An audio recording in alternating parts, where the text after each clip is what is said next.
आता लहान मुलांनी आईस्क्रीम आणलेली आहे कोनची. आता ह्याच्यामध्ये हे ज्यावेळेस उघडलं तर त्यावेळेस हे जे आहेत पूर्ण, आता समजा चॉकलेट्स वगैरेचा विषय आपल्याला हे चॉकलेट वाटू शकतं, पण हे चॉकलेट नाही तर ब्लॅक फंगस आहे डायरेक्टली. हे बघा, याला पण जागोजागी फंगस लागलेला आहे रॅपरच्या पुढच्या तोंडाला. आणि आता ही कोण आहे हा पण काढलाय बघा, हे झालं.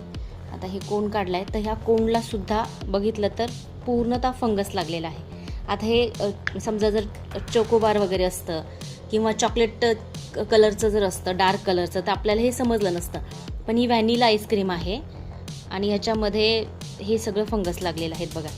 म्हणजे आपण किती पटकन आणि बेसावधपणे लहान मुलांना देत होते, पण हे डायरेक्ट फंगस पोटात जात आहे. त्याच्यामुळे किती आजार होऊ शकता याचा विचार करायला पाहिजे.